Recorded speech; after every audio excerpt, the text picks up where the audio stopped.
All right, guys, welcome back to the First Team Fantasy Podcast. In this one, we're going to be taking you guys through the afternoon games and the Sunday night game. Um, so we're going to start this one off with the Arizona Cardinals at the 49ers. And we saw a really good game out of Brock Purdy.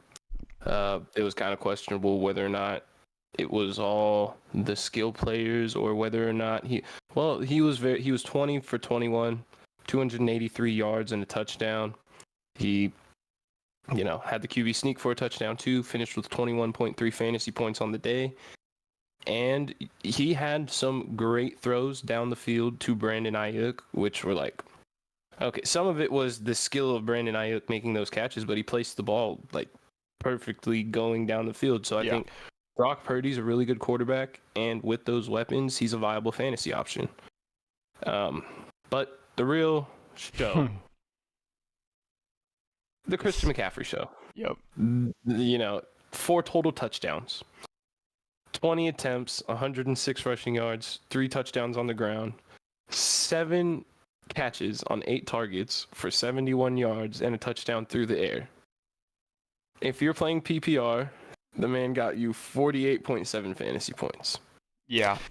And it's incredible. I mean, you watch Christian McCaffrey, and if you're actually watching, you cannot disagree that he is the best player in the sport.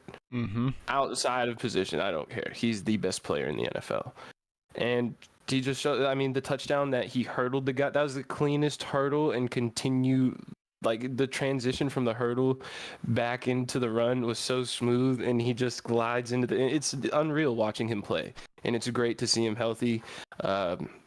Honestly, he should have been the number 1 overall pick, and he's proving that every week. Yeah. This did come at the cost of George Kittle and Deebo Samuel.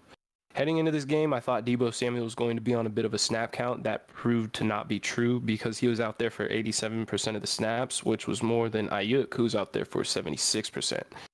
And Deebo had 3 rushes, got 6 yards. I don't know exactly what the case was in this one because, like I said, it's not like he wasn't on the field, but he didn't get any targets. And Ayuk, 6 for 6, 148, 20.8 PPR points. He got it done. I don't know. I really don't know what the case was. Maybe Purdy's favorite targets in this offense are Christian McCaffrey and Brandon Ayuk. I think it's just a week-to-week thing. We'll have to see.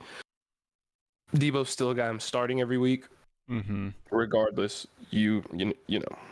But the Kittle thing, this isn't the first week we've seen him bust. And it's hard. It's really hard with Kittle because he's on such a good offense. But I think there's just so many other options that you just don't know what week you're going to get a Kittle game. And if you don't get a Kittle game, he's on the field. Like, he's on the field for 96% of the snaps. He got 1 target and caught it 9 yards. Mm-hmm. I don't know what the deal is there. It's kind of like the Dallas Goedert thing. You want to hold on because you know how good the offense is and you know the potential that's there, the weeks that could come. But how many weeks like this are you going to get? And how many weeks is that going to cost you? And that's just the thing we don't know. But, I thought with Deebo being limited, which he wasn't, the other receivers, Bronny Bell, who had a big week last week, didn't do anything. He was only out there for 16% of the snaps, caught 1 ball for 7 yards. Ray McLeod caught 2 passes for 22 yards. So you just don't know where the ball's going to go in that kind of an offense. Kind of like the Miami Dolphins, which Mike McDaniel is from the Kyle Shanahan tree. The idea is to spread the ball around, and you're seeing that.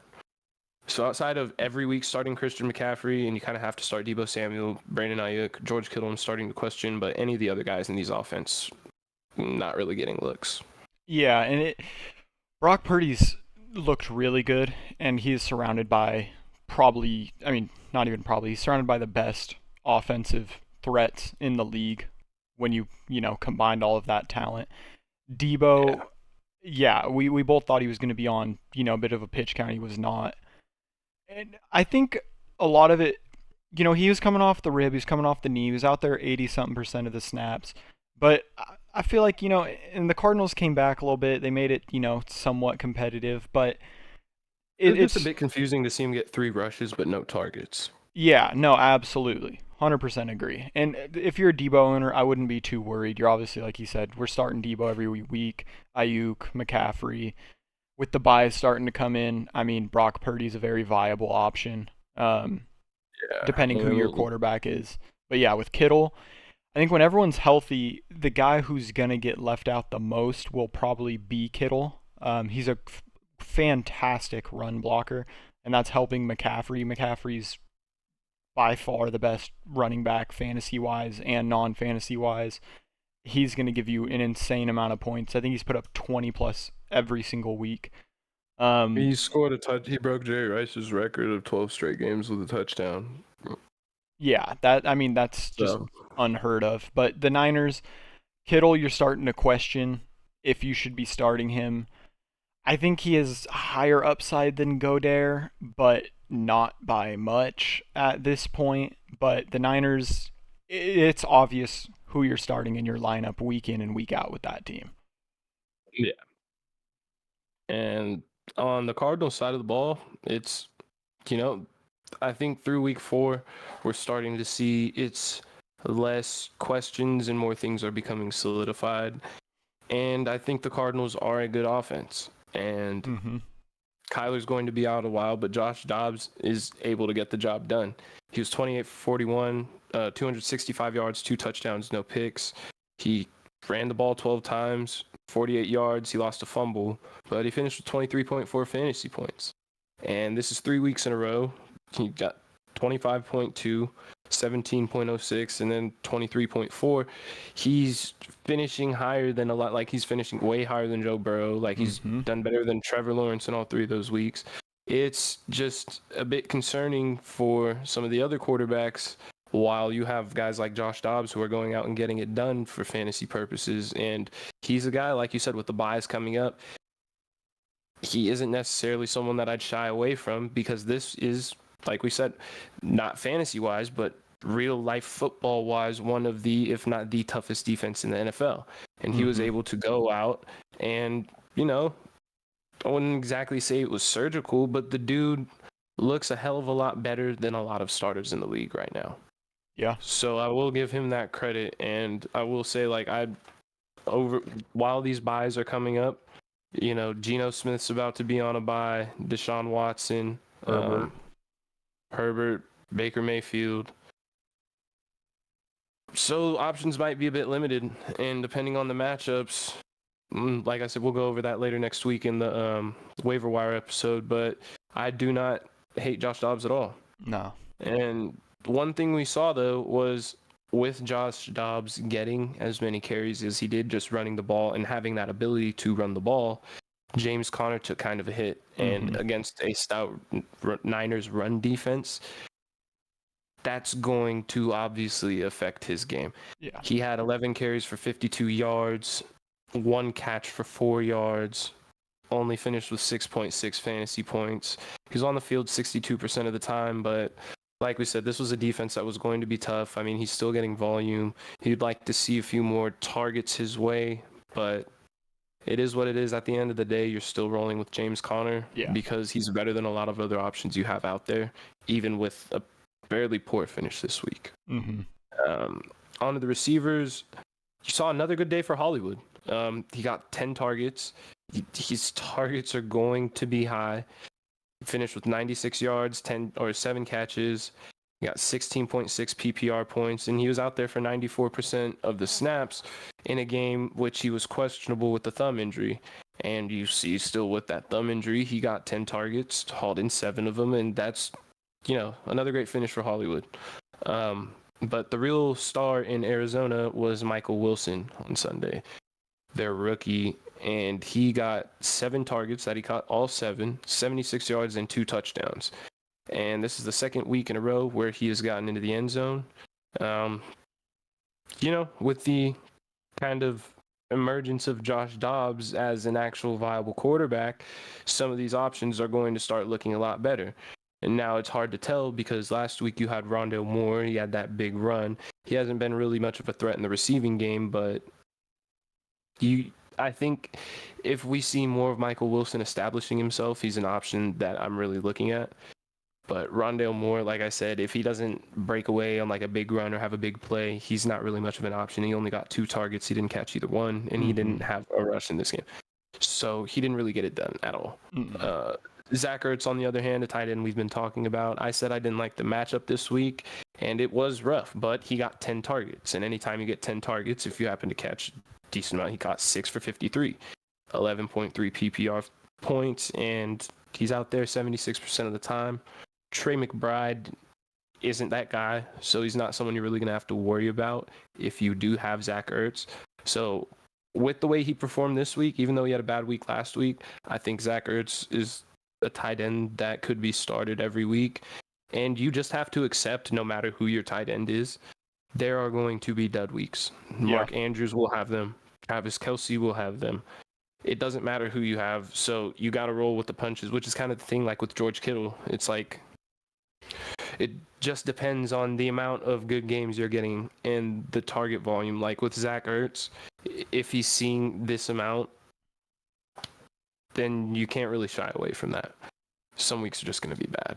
And that's really all I got for this game, if you had anything else to add. Yeah, I mean, Zach Ertz, when you look at threats through the air, you have Zach Ertz, you have Hollywood, obviously, Michael Wilson emerging as that wide receiver too, but as long as Zach Ertz is healthy, he's going to get targets. When he's on the field, he is a very good player. It's always just been his injury concerns. He hasn't gotten hurt this year so far. So, I mean, if you want to roll Zach Ertz, you know, if you had a Freiermuth, if you have a Kyle Pitts, and you want to pivot to Zach Ertz, I'd say that's a great idea. Yeah, it's a solid option. Yeah, and that'll segue us to the Las Vegas Raiders traveled to Los Angeles and played the Chargers. Lost 24-17 in a close game. The 4th-round rookie, Aiden O'Connell, was thrown into the fire. And, I mean, for what you can expect from a 4th-round rookie, he didn't play bad. By no means did he play good. He finished 24 of 39, 238 yards. He did not throw a touchdown. He had an interception. He lost 2 fumbles in the pocket. So 3 turnovers on the game. He did have 3 rushes for 3 yards. He got the QB sneak at the goal line. 10.82 fantasy points. Obviously, Jimmy Garoppolo should be returning this week. Aiden O'Connell will go back to his backup role. So not much more to touch on him. You know, rookie quarterback, first game, division rival. He played how you would expect. Josh Jacobs, on the other hand, did see a huge increase of volume, specifically in the passing game. And that's expected. The Chargers were getting after the Raiders a lot. Progressions, if people weren't open, Josh Jacobs was getting the dump-offs. He finished 17 carries, 58 yards, and a touchdown. He had 8 receptions on 11 targets for 81 yards for 27.9 points. And like we said, playing the Chargers, running backs normally do well, and Josh Jacobs had his breakout game. I mean, he'd been doing okay, but nowhere near what we expected. This was definitely a good game for Josh Jacob owners. But it is worth noting it was against the Chargers, backup quarterback, and that's why when you get 11 targets and you catch 8 of them as a running back, I mean, you know, those fantasy points are going to come. I do expect Josh Jacobs to keep it going, though. He's obviously someone you're starting every week, along with the next guy, Davante Adams. He had 8 catches, 75 yards, 13 targets, 15.5 fantasy points. Again, backup quarterback, still was able to get Davante the ball. For all the circumstances, I mean, you can't be too mad as a Davante owner getting 15.5 with Aiden O'Connell out there. If you're a Jacoby Myers owner, it was a bit of a tough week, though. He only got 2 catches, 33 yards on 4 targets. Finished with 5.3 fantasy points. Definitely not a good week. But again, with Jimmy G coming back, Jacoby Myers should go back to normal. He's obviously the number 2 option in the pass game. Pulls anywhere between 7 to 10 targets on average. And I think we'll get back to seeing that next week. outside of that, I mean, Hunter Renfrow, a couple catches. I think Austin Hooper grabbed one. Those Josh Jacobs, Davante Adams, Jacoby Myers, the only three Raiders you're thinking about fantasy-wise, unless Daniel Carlson, obviously. But even he has not been very good. More due to the Raiders' offense. It's not anything on Daniel Carlson, but from what we've seen, there's only three real options on the Las Vegas side of the ball. No, yeah, and I mean Davante kind of shows that he's quarterback proof, Mm-hmm. and that's just a fact. He didn't even play the entire game. He went out with an injury for a little bit, so and he still got. I mean, a lot of those targets and catches came on that like last drive, but regardless, it showed like comes to crunch time, who's the guy to go to? Davante Adams, and it just makes sense, and it's what's going to happen. Should have had a touchdown, did have a touchdown. Josh McDaniels is just an absolute idiot that got saved by his running back, who he later did not go to on the the goal ensuing possession, which, I mean, if the guy doesn't lose his job soon, then I don't know what's going on in Las Vegas, which I'm sure a lot of you don't anyways. But what we do know is that we can start Josh Jacobs every week. I had him as my running back of the week this week. Everything just was lining up. You know, I think this kind of gets him off the schneid, and he's going to continue to have productive games. Maybe not 25 plus points every week, but you're going to get more along this line of Josh Jacobs stats than you are the first 3 weeks of the season. I said that I was worried about Jacoby Myers, and it was because I didn't know what the targets were going to be like with another quarterback. Mm-hmm. Davante Adams, you can trust because he is a perennial number one wide receiver. No matter where he goes, he's going to get those targets. Same with guys like Garrett Wilson, who we'll talk about in a second. But these are guys that it doesn't matter. Like their skill is you're going to force feed them the ball. Jacoby Myers is not the same way. He has a rapport with Jimmy G clearly, and that's that's why he gets those targets with Jimmy, and we know that, and that's something we can count on because we've seen it. But you know, when it comes to a number two and a new quarterback, that's always something you have to be worried about. Yeah. And other than that, no. Yeah. The Raiders, you know how we feel. Yeah, exactly. And that takes us to the Chargers side of the ball. Justin Herbert, fantasy-wise, had a very solid day. He finished 24.3 fantasy points. From an actual game, though, especially against the Raiders defense that's already pretty bad and was missing a starting cornerback, Herbert finished 13 of 24, 167 yards, a touchdown, and an interception. His fantasy points came on the ground mainly, 12 carries for 27 yards and 2 touchdowns. So, you know, those rushing touchdowns fantasy-wise gave him a solid day. But yeah, I mean, that's 12 points right there. Yeah, but it did seem without Mike Williams out there that their Chargers offense did sputter a bit. It was a division matchup. You know, that could be the reason. But yeah, I think that's more or less what it was. AFC West games are always like, yeah, you know, Raiders Broncos was 17-16. Yeah.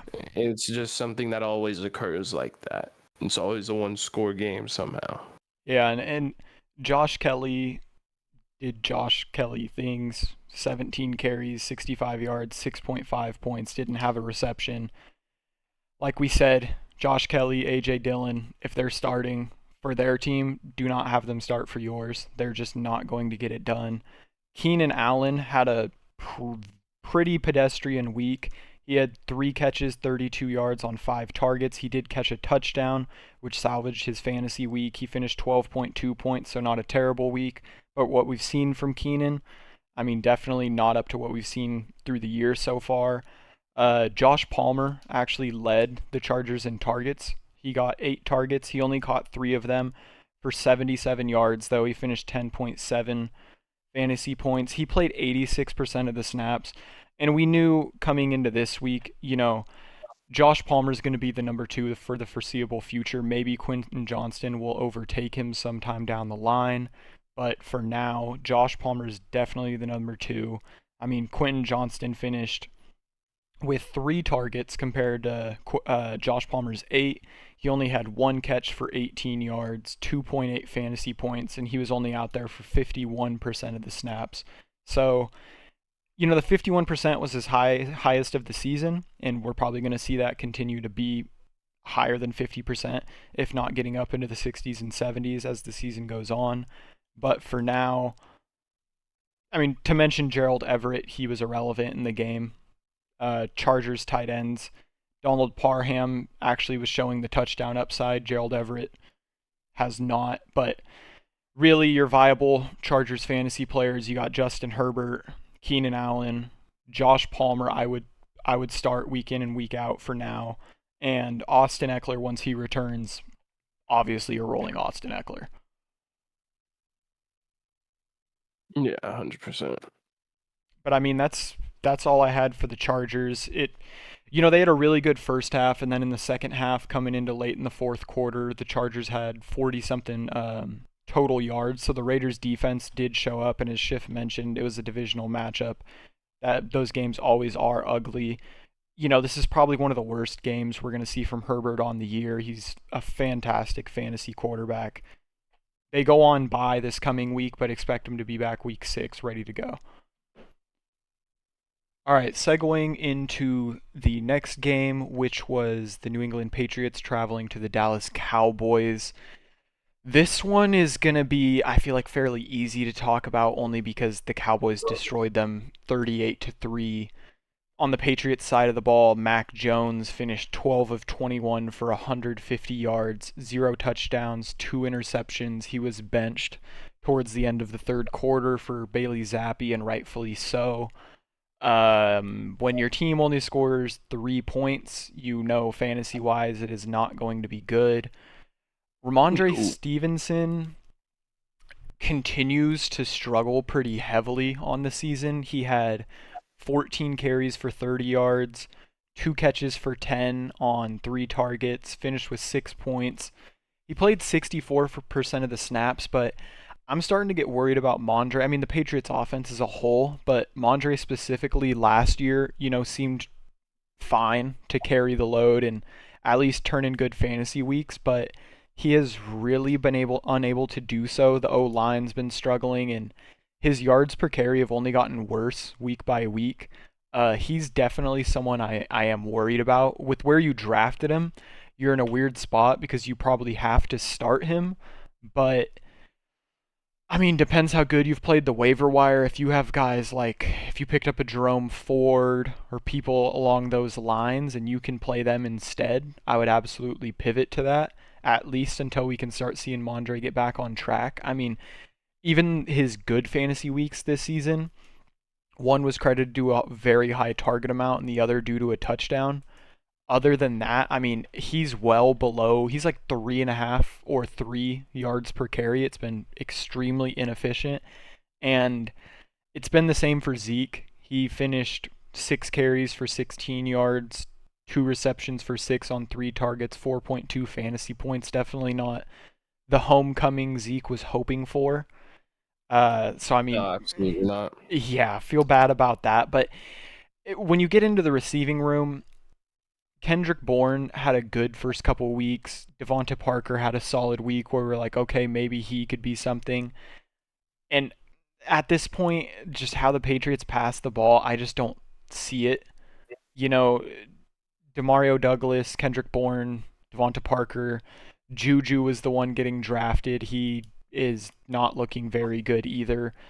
Really, the only the only Patriots pass catcher that I would go for is Hunter Henry. Yeah, he finished 4 catches, 51 yards on 5 targets, 9.1 fantasy points, and again, tight end landscape, 9.1 is not bad at all. He played 80% of the snaps. It's just weird to see a Patriots offense where my favorite start would be Hunter Henry when there's Mondre there. I don't know how you feel about it. Well, right now, Mondre's not giving me anything better than Gus Edwards. Yeah. And that's kind of crazy. It's, this is not what anyone drafted Ramondre Stevenson for. And, you saw the first week, he got 6 targets, caught all 6 for 64 yards. Since then, week 2, 3 targets, 3 catches for 10 yards. Week 3, 4 targets, 1 catch for 3 yards. This week, 2 catches on 3 targets for 10 yards. This is not what we wanted out of Ramondre Stevenson. Like I said, you could get 14 carries, 30 yards, 3 targets, 2 catches, 10. You could get that out of Gus Edwards. You did get that out of Gus Edwards this week. In fact, you got a little bit more. And it's almost getting to the point where, they got New Orleans coming up. That's a tough defense. And then Las Vegas. We'll see how he does against the Raiders, but after that, he's got Buffalo. I am, like you said, really worried with Mondre. You kind of don't have any real trade options with him, in my opinion. Someone you just kind of have to hold and wait and see. Yeah, and that segues us to the Cowboys side of the ball. Before I even touch on their offensive players, when you see a team score 38 points, you assume it's going to be a very good fantasy week for that offense. It was an okay fantasy week, and that's because the Dallas defense allowed 3 points. They had 2 sacks, a forced fumble, recovered that fumble, had 2 interceptions and 2 touchdowns. They finished with 28 fantasy points. The Cowboys defense shows week in and week out. You take the Cowboys, when they have a bad week and they only get like 3 fantasy points, you start them no matter what. I don't care who they're playing, because the upside the Cowboys defense has, specifically in touchdowns for whatever reason, is just incredibly high. And this is the second week that the Cowboys defense outscored any player in the game. And that's crazy to say. In a game with Mondre, CeeDee Lamb, Dak, Tony Pollard, Cowboys defense had the most points. Dak had a solid game, very solid. He was 28 of 34, 261 yards, threw for a touchdown, had 14.3 fantasy points, mainly because they didn't have to go through he threw 34 times, but when you're up and your defense is just stifling the other team, it's what you'd expect. Tony Pollard didn't have to do too much.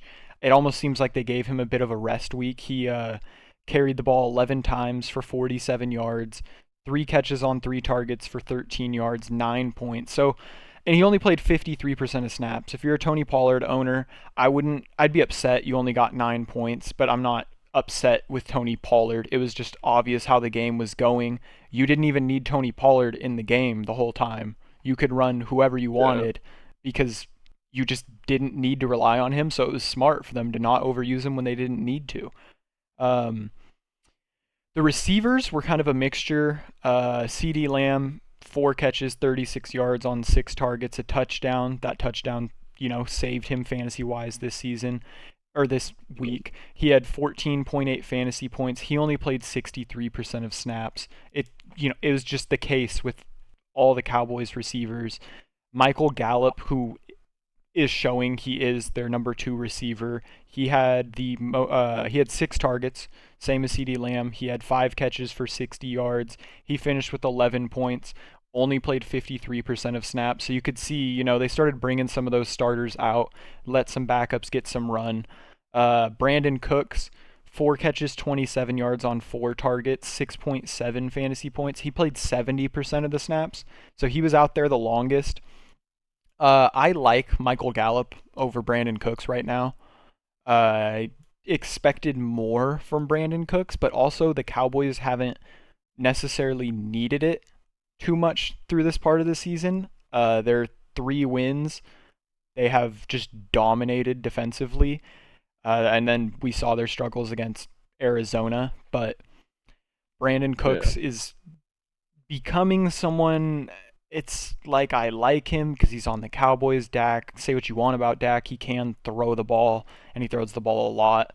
So I liked him, but he's kind of trending towards the end of. If he was on my roster, he's at the very bottom of the bench, and there quite possibly can be better guys on the waiver wire for you to pick up. Their main bright spot was Jake Ferguson. He had a fantastic game. He had 7 targets. He caught all 7 for 77 yards. So 7's all around for Jake Ferguson. Finished with 14.7 fantasy points. And he only played 56% of snaps. He was getting a rest too. No, not 57. He's played 57% of snaps. No, but I mean, their whole offense dang near got a bit of a break this week, and it didn't matter. They didn't need to play a whole game. I mean, seeing 7 targets for Jake Ferguson on 56% of snaps, though, Dak does love his tight end. Yep, that's exactly what I was thinking. We've seen what Dak likes to do with his tight ends, and he made Dalton Schultz get paid. Yeah. And so, we already knew that, but, as far as the rest of them, that's one thing. The defense of the Dallas Cowboys is, depending on the matchup, you have to be careful starting some of these guys. Yeah. I mean, even Tony Pollard, I thought he'd do more in this game, but they have shown that a lot of times they're not just going to unnecessarily give him a whole bunch of work when they don't have to. Yeah. Especially given the injury that he's coming of in last year's playoff game, they're going to want to keep him as fresh as possible for later in the year. Mm-hmm. But I mean, that's all I had for that game. It was a great game for the Cowboys defense. Mondre owners, I'm sorry. Yeah, it's rough right now. Mm-hmm. And then that takes us to the Sunday night game. We had Kansas City go to New York and have the help of the refs to beat the Jets. Patrick Mahomes was bad. Mm-hmm. He really was. I mean, there was a point where he threw an absolutely careless interception, which allowed the Jets to gain momentum and get back into the game. He should have thrown 3 picks in this game. He did, and they called a hold on Sauce Gardner. Whether or not it had been a physical game, I didn't like the call. Neither did a lot of people. But the fact of the matter was Patrick Mahomes was all over the place in this game. What saved him? He threw a touchdown. Mm-hmm. I mean, he was 18 for 30 for 203 yards, and he rushed 7 times for 51 yards. Mm-hmm. If it weren't for that, in my opinion, I mean, it was a bad day. He got outperformed by Zach Wilson, which you never would have thought you would have seen that coming at any point. Zach Wilson had 17.2 fantasy points. Patrick Mahomes had 15.2. Yeah, there was a stat that came out. Zach Wilson's the only quarterback to ever have fewer interceptions and more completions, passing yards, and touchdown passes in a game against Mahomes in Mahomes' college and NFL career. Zach Wilson. Like I said, it was a bad game for Patrick Mahomes. He did not show up. Luckily for the Kansas City Chiefs, the guy who did show up was Isaiah Pacheco. Yeah. And I will say, as far as that running back room goes, I think he has solidified himself as the only guy we should be remotely concerned with. Mm-hmm. If you happen to have Pacheco, I guess I wouldn't mind rostering CEH or McKinnon. But if he were to go out, it's just going to be a rotation. And neither one of them can run the ball like Pacheco can. Mm-hmm. And honestly, you're seeing the Chiefs' offense lean a lot heavier on him. I mean, this one, he carried the ball 20 times, had 115 yards and a touchdown, caught the ball 3 times for 43 yards, finished with 24.8 PPR points. He was easily the best player on the Chiefs in this game, and I think he is a very valuable running back. Not a guy I would really consider selling right now, the way the running backs are looking, because he's on a good team. He's going to get opportunity. He's clearly the workhorse. None of the 2 others can compete with him in that backfield remotely. Yeah. So we know, as far as this receiving room goes, the same thing we've been saying for weeks. Every week. There's no point. I mean, if you want to take the shot on Rashee Rice and just keep him, as a stash, I don't mind that. But, I mean, he got 5 targets in this one. Caught 3 of them for 32 yards. Was Mhm. out there for 46% of the snaps. So that's it. But it's like none of these guys are really out there for more than half of the snaps. So it's really nothing I'm too interested myself in. Rice finished with 6.2 points. And then Kadarius Toney, 2 for 2, 22 yards. Out there 24% of the snaps. Mm-hmm. I mean, it's attractive because they're on the Chiefs and they have big playability. But if they're barely on the field and it's a constant rotation of receivers, it's even worse than you see with some running back rooms. It's like you definitely cannot count on one of these guys. I mean, the only benefactor of the Patrick Mahomes passing touchdown was Noah Gray. And that was his only catch for a 34-yard touchdown. Yep. So it's, like we said, it's death by 1,000. You don't know who's going to score on any given week. The one guy I think I can count on at this point is Isaiah Pacheco. Mm-hmm. I mean, Travis Kelce got 9 targets, caught 6 of them for 60 yards, gave you 12 points in a PPR setting. So you're not upset with it. But this is also not Travis Kelce-esque. Yeah. It's like, what is the Jets have a good defense, so credit to them for that. Mm-hmm. But at the same time, the way Patrick Mahomes is missing, this offense just doesn't look like what it has in past years. So I'm sure at some point they will turn back into the juggernaut that they always have been. But it's definitely something to note that maybe the fact that they don't have a true wide receiver one outside of Travis Kelce, who's their tight end, is really affecting them.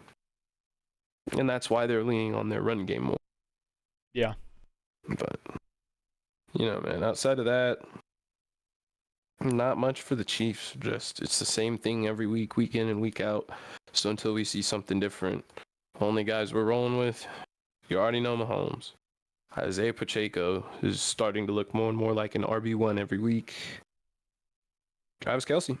Yeah, I don't even have anything to add because that's how simple it is. Mahomes, Pacheco, Kelce, Butker is your kicker if you have him.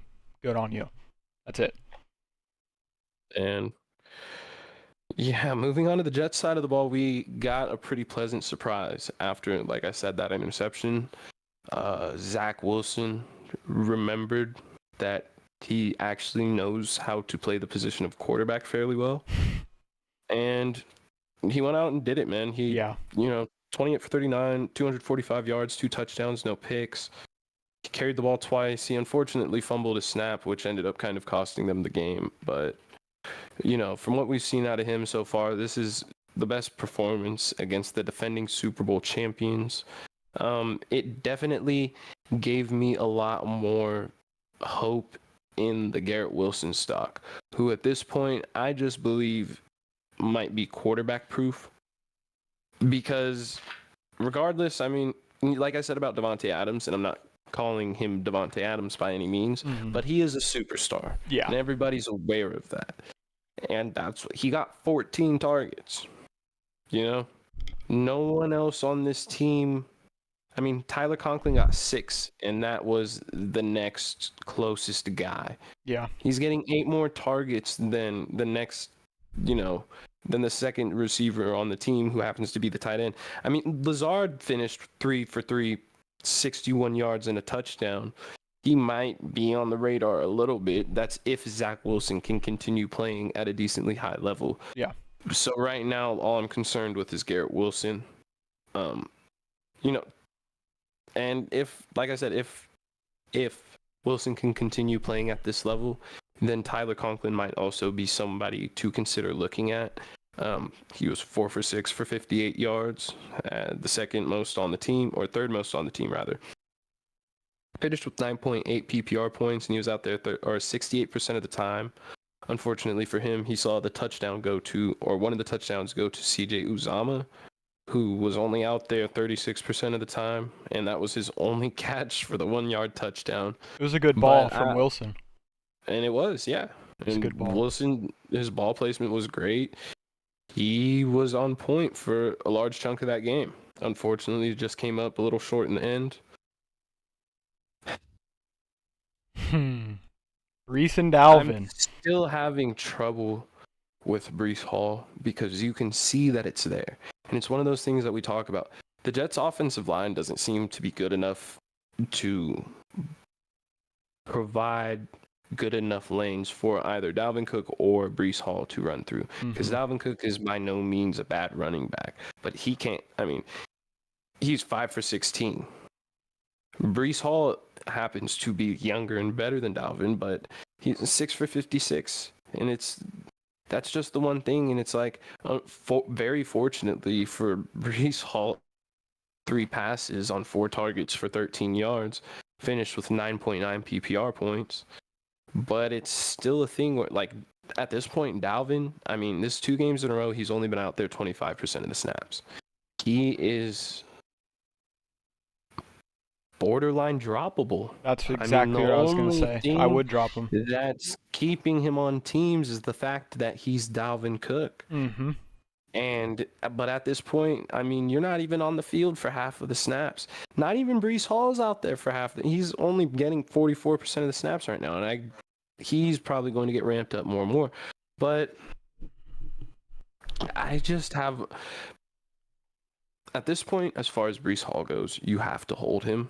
Yep. Because you're not going to get anything worth Breece Hall in a trade.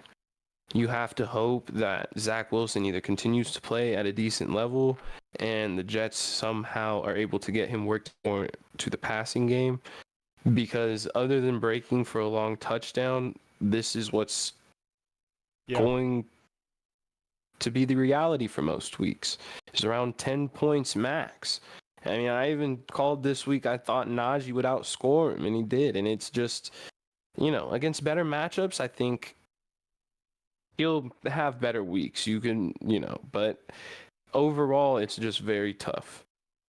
But like we said, given the way the running backs are looking and how everybody's hurt, you're probably in a position where you might have to start him. But Dalvin Cook, no. And I'd agree. I have Dalvin on my fantasy team, and I was thinking it. If I can get someone solid on the waiver wire, I have no issue letting go of Dalvin. It's just we talk about don't fall in love with the name. I'm not comparing him to Kadarius Toney. Dalvin has infinitely throughout his career performed way more than Kadarius Toney. But where we're at right now, if you drop Dalvin in 3 weeks down the line, he has a random 18-point week, and someone decides to start him, good on them. But at some point, you're just giving a roster spot to someone who's giving you 4 points, 5 points, 4 points, week after week, and you have to pull the plug at some point. And they've shown no indication of trying to give Dalvin, his fair share. Breece isn't even really getting it, and if it does go to someone, it's going to be Breece. So, I mean, yeah. And I mean, they have Michael Carter got a carry, and he got some target. I mean, nothing worth mentioning, but he is getting worked into. It's like a third down back. And like I said, as far as Dalvin, it's just the opportunity and it's not there. Yeah. The one bright spot for the Jets was Zach Wilson. We saw the reports through the week. Robert Saleh was sticking by Zach Wilson, and there were reports he was losing the locker room because of it. Slowly starting to lose the locker room, people just not believing in Zach Wilson. And not only did we see Zach Wilson shatter expectations, realistically outperform Mahomes in the game, we also saw on the sideline something Zach Wilson never does: take accountability. Said it was my fault we lost. So, I mean, if you're going to be a leader of a locker room and you have a good game, which probably players on his own team didn't expect, and even you're saying it was my fault we lost, I mean, at the very least, Zach Wilson has regained the locker room for now. He's remaining the starter for now. And if you're a Jets fantasy owner, Breece Hall, Garrett Wilson, that's some hope. Garrett Wilson got, crazy amount of volume, but that was the one bright spot for the Jets, was Zach Wilson actually showed he can perform. Yeah, and at this point, I'm comfortable starting Garrett Wilson just due to the fact that if you're going to force feed him targets, he's a good enough receiver to catch at least half of them. Yep. So in a PPR setting especially, and even if not, he's a good enough receiver that if he's fed that many targets a game, he's going to break one. He's due for one. Yeah. And he's just that good. Mm-hmm. But that's all I got on that game. If you have anything else. No, I think we're good. And then, yeah, with that, we'll just go into the injuries. For the Niners, Deebo, Juwan Jennings, and Eli Mitchell are all day-to-day. Deebo, like I said, we already knew the ribs and the knee, and he still ended up playing 87% of the snaps, but clearly something wasn't right. That may have been the reason why his targets were non-existent. So just keep an eye on that. Yeah, and we saw a couple big-name injuries. Justin Herbert, he fractured his left middle finger against the Raiders in that win. He's not expected to miss any time. The Chargers also have a bye this week. Non-throwing hand. Yeah, non-throwing hand. So not going to be an issue. But we did see after it happened, he was having to take more snaps out of the shotgun in comparison to under center. But again, yeah, he couldn't even do the QB kneel under center. Yeah. So, but again, 2 weeks to heal it. He'll be fine. Kenny Pickett did suffer a knee injury. They say it's a bone bruise associated with an MCL sprain. There are reports that he could play. I don't see them playing him week 5 because they have a week 6 bye, so it kind of doesn't seem like a good idea to rush him out there when he'll realistically probably only miss 1 week and then just come back after the bye. So be ready very well. You could see Mitchell Trubisky this week. Javonte Williams left the game very early with a hip injury. He injured his hip flexor. He's not expected to miss much time, if any. Again, if he plays this week, he'll be the lead back. If he does not play, I do like Jaleel McLaughlin over Samaje Perine. I mean, he showed so much more explosion, and Perine just kind of has not taken advantage of opportunities he's had this season. Davante Adams had that shoulder injury. He obviously returned the same game. Post-game, he said it doesn't feel good right now. But also, the Raiders play the Packers next week on Monday Night Football.